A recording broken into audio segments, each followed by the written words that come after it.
You're alive. We are live. 454 Conference Committee, and we're on. We left after making a proposal back to the House conferees. Great. Yeah. And thank you very much again for taking the time that you did on this. And so there are parts of this I think we are ready to decide on, parts that we are not, and parts where we have questions still. So I always like to start off with the positive. And I'm going to sort of, I think I have all the pages bookmarked here. So the language that we have, well, on page 18 concerning the work of the commission about a process for communities served by a school as opposed to whether or not there should be a process. We're fine with that. We go to page 19. It was on page just 13. 13 was the first one.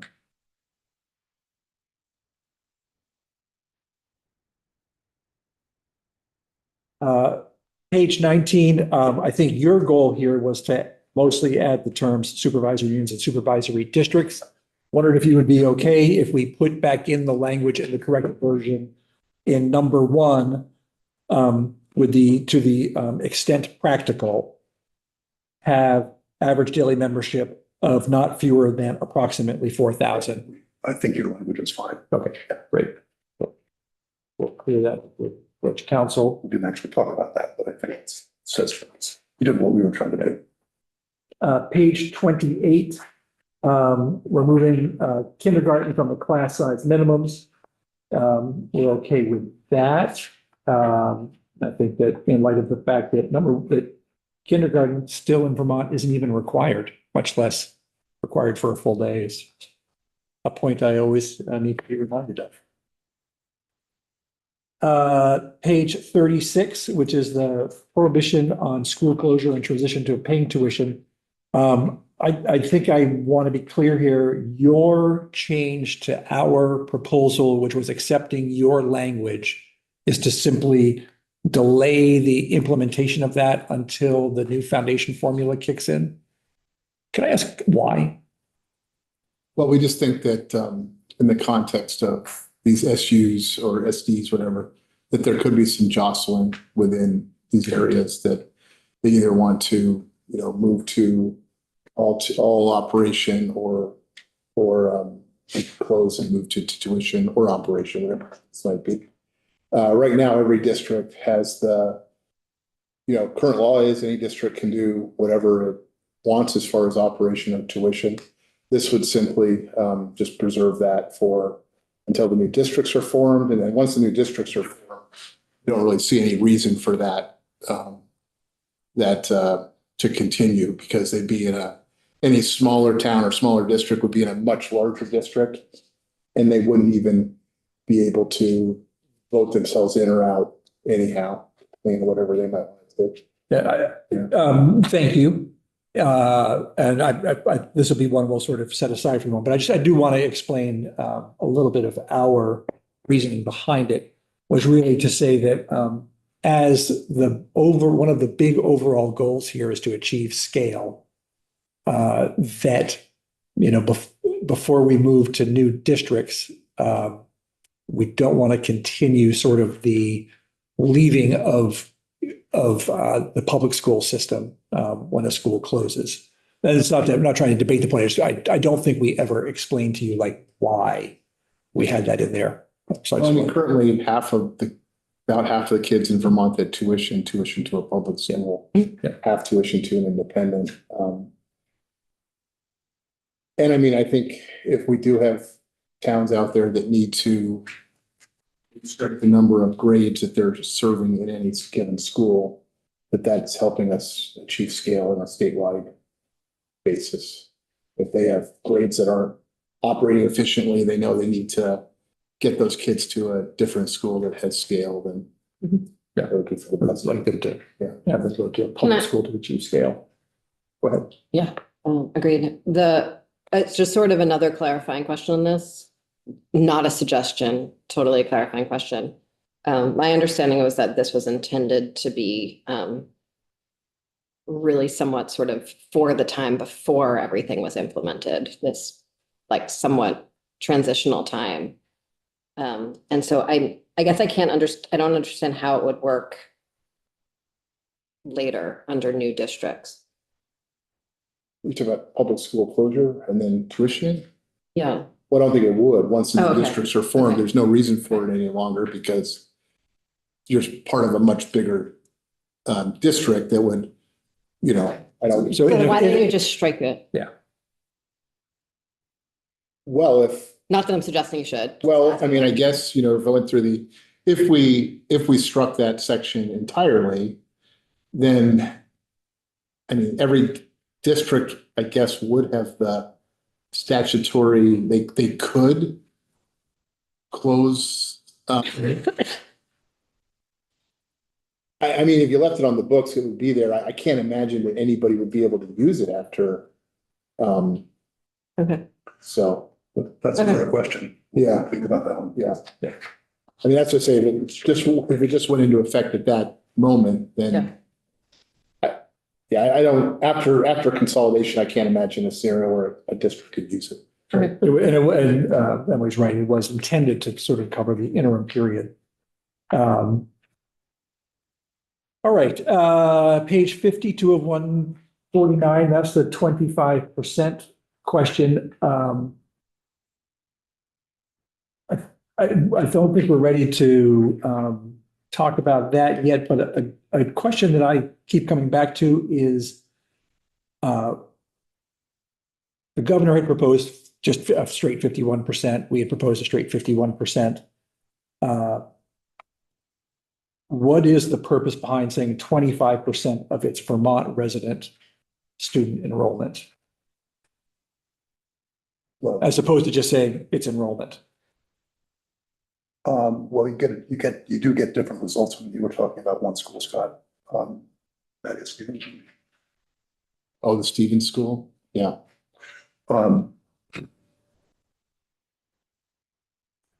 It's, I mean, why 25% of Vermont resident students as opposed to students? You know, I think we've all acknowledged that the purpose of this section is to acknowledge that some independent schools in Vermont have traditionally served the role of the public school where none exists.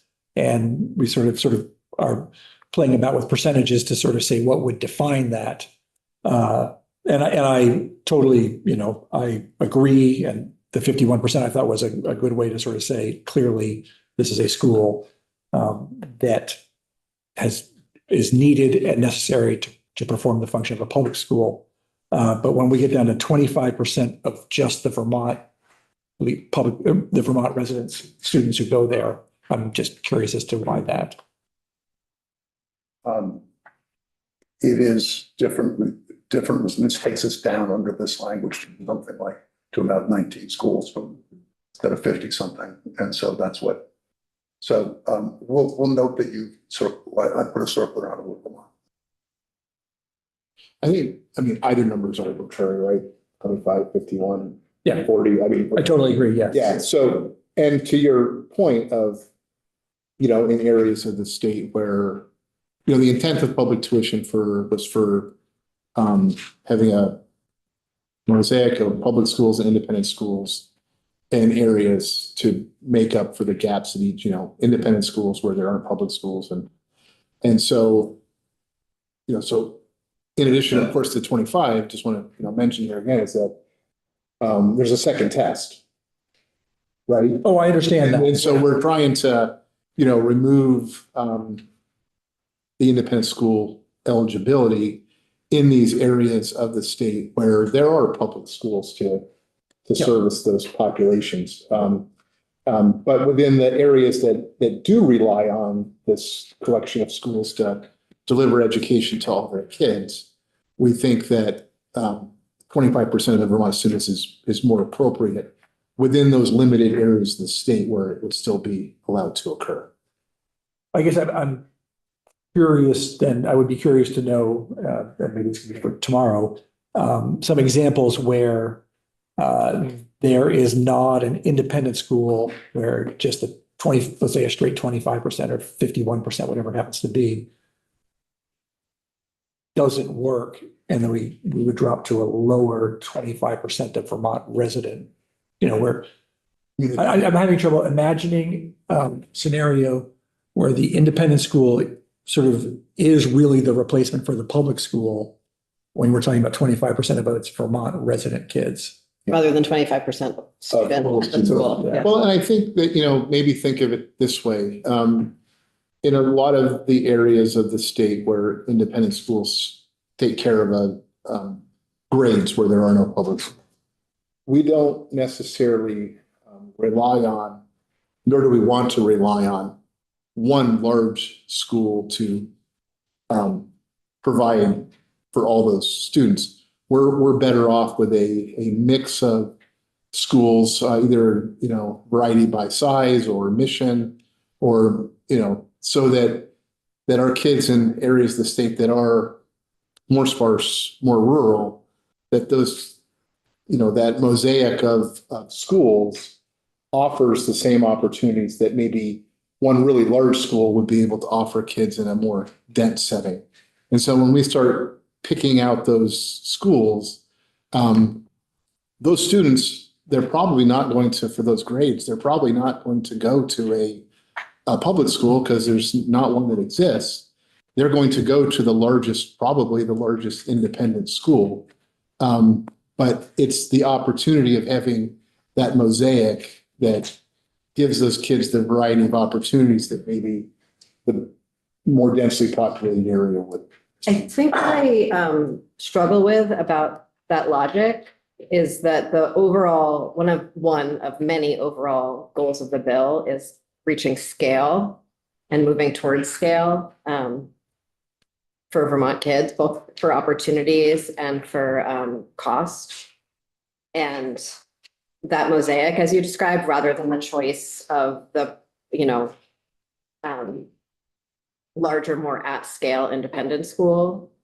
I'm concerned that you're actually going to be even pulling scale from the larger independent school if you are sort of allowing the full mosaic in a certain district. So you wouldn't be pulling any more than you are now. So it's really just status. Well, I think we're trying to, And but I think Well, across the board, we're trying to move beyond status quo. You have noted one Yeah. reality here is Yeah. that in most cases, where these students are coming from is from, for instance, Burton bleeding outward to some of these smaller schools, and that's okay with us. That's okay with Burton. I think St. Johnsbury have the same, because But rather the kids have the opportunities than It's a us little having bit- all the kids. it's the ecosystem as much as it is. Why wouldn't we then expand that logic out to the entire state We actually, of public schools? Yeah. Well, these smaller, independent schools, they, under current law, they all live under average announced tuition, and eventually that turns into allowable tuition, but average announced is even allowable, or even the allowable that I digress. Allowable is only a concept of art that's available to public schools. Independent schools aren't allowed to do that. So all there's, they're only able to charge the average announced tuition, which is a pretty, That's not entirely, I mean, there are districts that charge more than the average announced tuition. That pay the average school districts public schools and school districts, they can charge whatever they want for tuition under current law. They're unlimited. Don't some districts vote to spend more than the average announced tuition at independent schools? They can, and I think there's only one example that I know of where that happens, but for the most, all the public schools that function as receiving schools in the state of Vermont, they can charge whatever they want under current law. Yeah, I'm not sure whatever they want is quite accurate, but Well, there's there's no limit. state board rule about that governs how that is determined. Okay, well, when they turn in they're allowable, they get whatever which is usually a pretty good number. Those small independents, with the exception of the 4 that have a waiver from that, they're able to charge average announced tuition That's all there's no possibility for bill back or anything there. So they actually, they're pretty cheap, compared to what, they're limited by average announced tuition. I think there's only one school in the state where the voters vote for more. And that's why scale is less important in that case? Well, I guess my only point is their scale isn't the fact that they're small schools. It isn't driving up the cost. I mean, if they didn't go there, they would go to a larger independent school, Mhm. Which may even charge more. All right, well, And we added language in the bill that also talks about, as it relates to the public, to the entire system. Remember, we added the language about, we used the term niche schools, and then we decided whether that was the Mhm. terminology or not. We did it for that reason, recognizing that we still need to maintain the possibility, even within the context of scale, of having niche schools. And that's very often what these smaller independent orders. And I think I continue to feel hopeful that larger districts will create programs within schools, whether that is in a separate building or within the same building, that fulfills some of the specific needs of different kinds of students. And I think larger districts in other states certainly do that very regularly. Magnet schools. Yeah. Yeah, you like magnet schools. But under this construct, independent schools, assuming they're operating those grades and those school districts wouldn't be able to operate there. Anyhow, those would be provided by public schools. Yeah.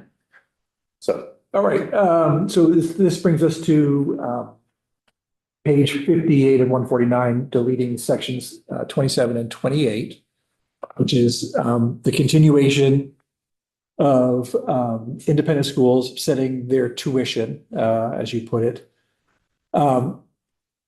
And Scott, you just brought up allowable average announced tuition and all that. So and this is an area where I am frequently confused about how is tuition set. I mean, I think I understand it probably better than a lot of people because it is confusing.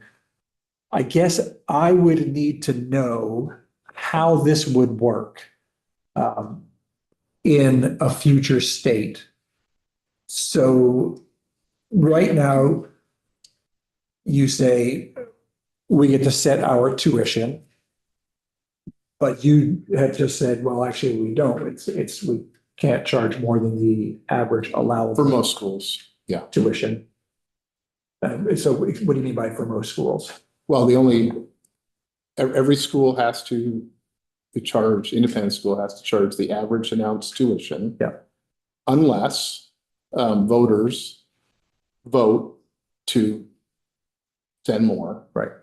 Or there are 4 schools that have an exemption from average announced, Bedford and Sharon, because they follow educational quality standards, and St. Johnsbury and Linden because they operate at CTE. Right. So that's current law. And I think, it's probably best if we right now, especially from the standpoint of the independent schools that operate 9 through 12, to the ones that operate CTE, not having a secondary weight, not having a CTE weight, the only way that they can get the funds necessary is to set their tuition. I think we understand the intent. I think the actual mechanics of it get really confusing fairly quickly. So so just like some very specific questions about what it would look like in this. Future state. Yeah, I'm trying to not say that. It's really hard. I appreciate that. So like, what is average announced tuition in the new system? Like the statutory definition actually wouldn't apply anymore. Well, it would be the same. Every public school that serves that functions as a receiving school would put out there, like, this is what we charge for another district to send their kids to that school. Okay, and then the average of all those tuitions is what every independent school is beholden to, unless their voters vote for more. And how would their voters vote for more? Because we're not having votes anymore necessarily. They do that as a ballot item right now. But Yeah. it's in a town by town. That town is now going to be in a larger district. I thought the purpose here was not to move away from the present system until we set up CTE and secondary, either weights or block grants, but that there was some funding mechanism that allowed them to absorb the loss they're going to see because they're going to get the base plus, not their present tuition. But voting to pay full tuition for one town in a 20-town or a 5-town district. But I don't think they vote as a town right now. They vote as a district. They vote as a district. Yeah, but there's a district Right. that's not operating K or 9, 12, school. But now there's going to be a much bigger district that will have That's true. possibly. That's true. It'll be it'll probably be a larger district that will have to vote on that. The whole district. Yep, it would have to be the whole district. Okay, and so let's say so it's a ballot item is it at town meeting day? What is it now? No, what would it be in the future? Well, I would actually back up a little further and say, if we are moving to a foundation formula, that the sort of average announced tuition number is really, I would imagine theoretically going to fall within the foundation formula. It's going to be the, I mean, I don't know. It doesn't fall within the average spend right now.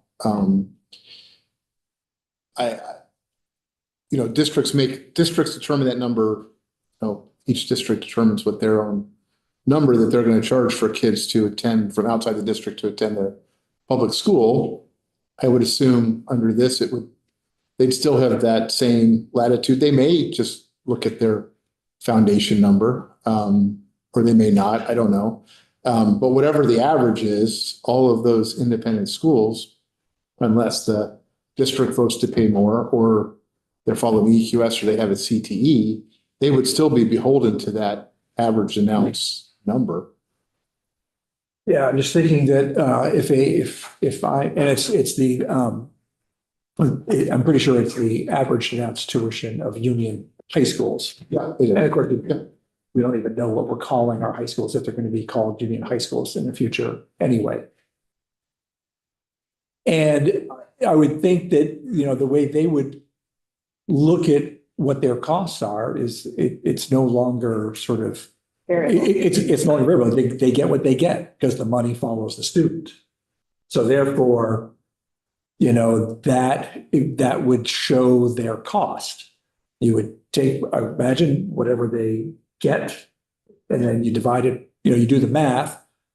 And so you're still working within that foundation formula, which the amount of money the school receives every year would go up and down based on the characteristic of each individual student. No, I don't think so, because school districts, they have a lot more revenues than just their foundation. I mean, they have grants. In some cases, we have districts that are 20-25% grants. And so all that total of all that revenue on a kid basis, it doesn't necessarily, sugar off to a cost that's equal to their foundation. And so, if you've got, you've got a district that operates a school, and then next door you have a district that does not operate a school. Well, that district that's not operating a school for those grades, they may be getting tier one grants, I mean, all kinds of grants, right? And so the receiving district, when they set their tuition, they will, or when they do their allowable, when they do their true up, that is what allows some of that money to follow that kid to that district beyond just the foundation. Yeah, So that's how it works right now. I think partly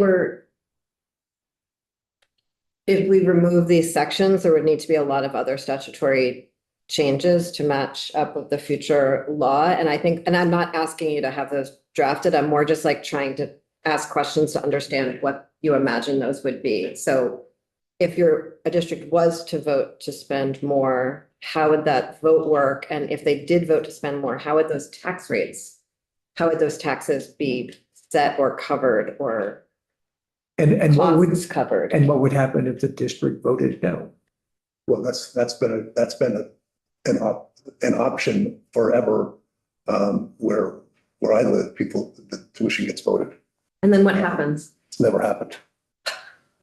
And which is a testament actually to the fact that, so what would happen if it failed? There would have to be a second. It would have to be, so. And when would the votes, when and how would the votes happen? Well, now it's a town. No, I know, but in the future. I guess we had just assumed it would be the way that it is now at the district school meeting. When they vote the budget. Could this be under your 10? But We they're aren't not going gonna vote their budget. Well, they'll have She'll vote the 10%. theoretic. Maybe. some ability Some to- of them. Yeah, some but there'll be a ability to vote do if that. they want. That could go as part of could be included in your 10%. And it would come out of the amount voted, if that's the way it would work, where I live, would be then from the total allocation for that district. Okay, but And the difference here is we just have to, going back to this morning. Yeah. When we have the single tuition amount or the single foundation amount of whatever, call it 15,000, whatever it is. And the weights, that is a single number Mhm. for the entire K through 12 curriculum. And again, they have the ability to move that money back and forth between the schools depending on where they're needed. And that's not the case when you are an independent high school. And so, and there's going to be more, I just believe to the soles of my feet, there's going to be more spending on high schools. Mhm. And therefore, we want to make sure that they need to have the same. Yeah, I thought that this was meant more as a stopgap until we got the secondary weights decided upon. And I think we have a study that says asking for it. And part of that, we could ask for just the 9-12. Is there a difference in just the 9-12? Which I'm pretty sure wasn't in the Colby things. The idea is that if you can't vote tuition, if you don't get tuition and you left, then you have less ability to move money around if you're just doing a 9-12. And does that make? And maybe if all the administrative costs sit at the high school level, Right. that would be less efficient and so Yeah. more expensive. Yeah. So I think that's what we're trying to solve, right? Is that they need that secondary weight Yeah, you have to schools, basically meet their cost. they're educating a secondary population, and in some cases, it's a secondary population with CTE needs, and you need resources to. And we need the CTE. I mean, at 100%, the CTE costs are all, what a CTE program looks like is very much a wonderful topic for next year that I can't wait to dive into. And, for the CTE schools, that's how they get the CTE resources they need right now is by setting their tuition. So I think the goal is to kind of hold our feet to the fire to make sure that if we don't want this present system continuing, that we set secondary and CTE grants, block grants. Yeah. However we want to do it, but that we specifically, when it comes to the weights, we look at is there a difference between full districts and partial districts? The language doesn't have a feet to the fire kind of vibe to it, but maybe we can find some. So, yeah, I think what you're suggesting is that we maybe refine the language of the study to be very specific about looking at 912 I've got in to, isolation. I've got to look at my two seatmates.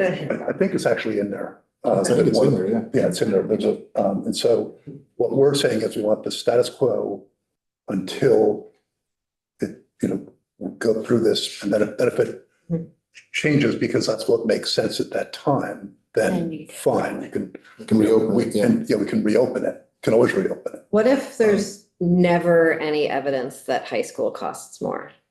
I know you think, I think there isn't, you think there is, that's fine. Like, we can disagree, but like, what if we do 16 studies and there's never evidence that high school costs more?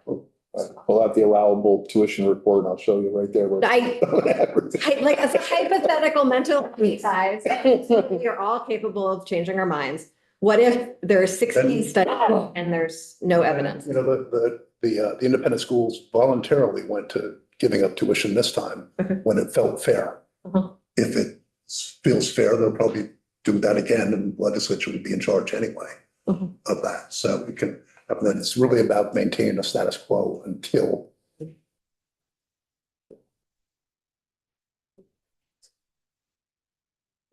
I remain a little bit challenged as to when people go to vote in order to spend more than their foundation formula plus weights, how that number is calculated. But perhaps you can help me tomorrow understand how that process might take place.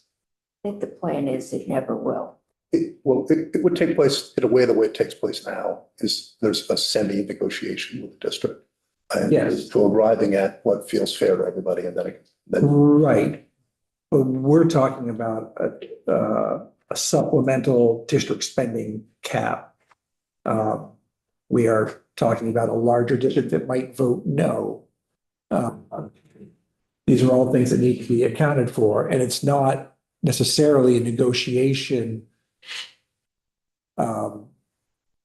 because there's going to be, statutory limits on or just limits on what, because of it's a foundation formula that high schools are receiving, than what the allowable announced tuition would be. And so there'll be more constraints on the negotiation than there might be now, in ways.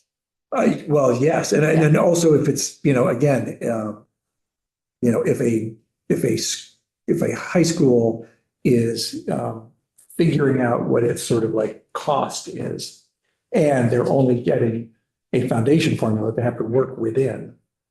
And that changes year to year. Then what do you vote? Then would you have to vote on that difference year to year?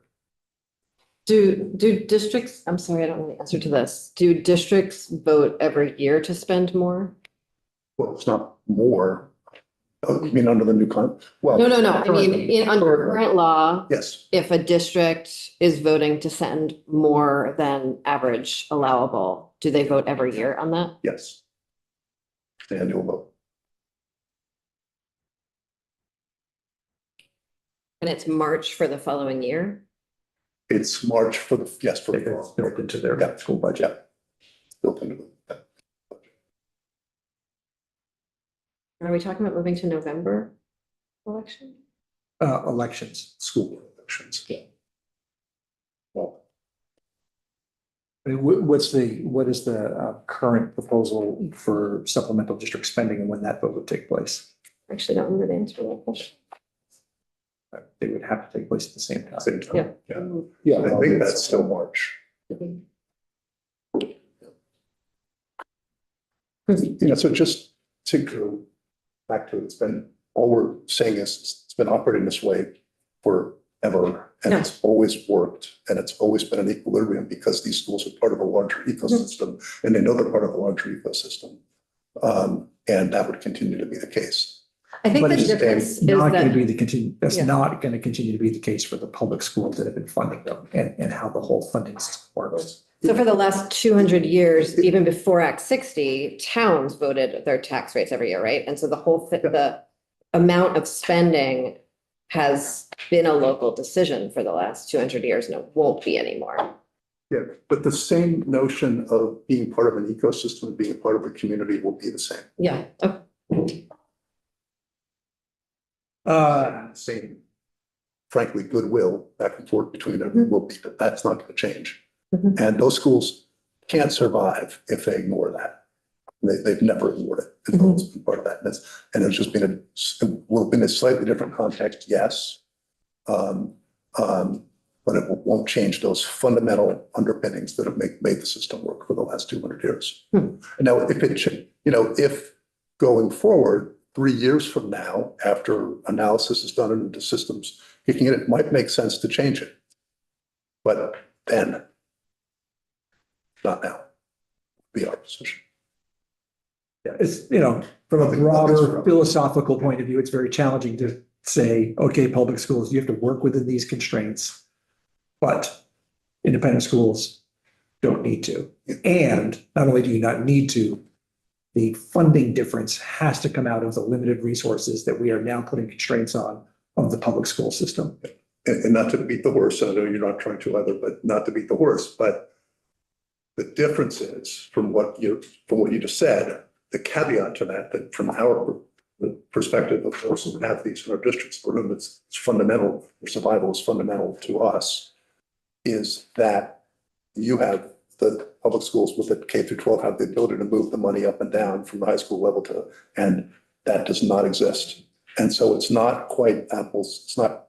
And I totally support, Yeah. I think what Senator Cummings was suggesting that whatever studies we have going forward focus on that question as to, does it in isolate, if you are a 9-12 school with no other grades attached to it, does it cost more?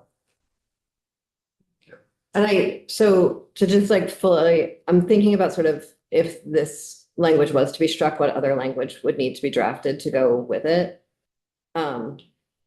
If, say, there was a decision by a district to spend more than a hypothetical average announced tuition, which might or may not be the foundation formula, and it was more than, say, the supplemental district spending could support, would that then mean that there was less money to be spent at that elementary school? Is that how you imagine the shifting would work? That could theoretically happen, but what I'm Okay. saying is that hasn't been the case for the last 200 years because of these schools recognizing they're part of a larger ecosystem and operating within it and they survive only with the goodwill of the people they serve. And again, just back to the whole average announced tuition conundrum. Really, because we are moving to a system where the money follows the student, there's no sort of need for an average announced tuition because you get what you get. That's what the way the public schools will be operating in the future. Well, I don't know. We're not proposing that the public schools that are receiving schools give up their ability to announce their tuition. We're not.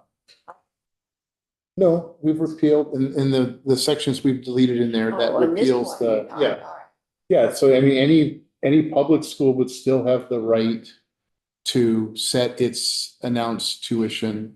And like I said, in this sense where they know that this kid doesn't just have the foundation money with them, there's title money, there's all kinds of things supporting this kid. And if that kid's going to flow through to a receiving district, then they would have the opportunity to set their tuition to capture that. I think. Just like they do now. Kid. The title money's going with the kid, the weights. No, that's not, Title I monies Title can't money follow doesn't kids in follow. Vermont. They can't follow the But kid. there probably won't be any in a few weeks. I don't know. Don't say that. Well, so I might suggest first of all, let's applaud ourselves for having closed out some of the areas in the beginning of this. And then maybe we recess until tomorrow at 10. Yeah, recess till 10. Thanks. Yeah, thank you.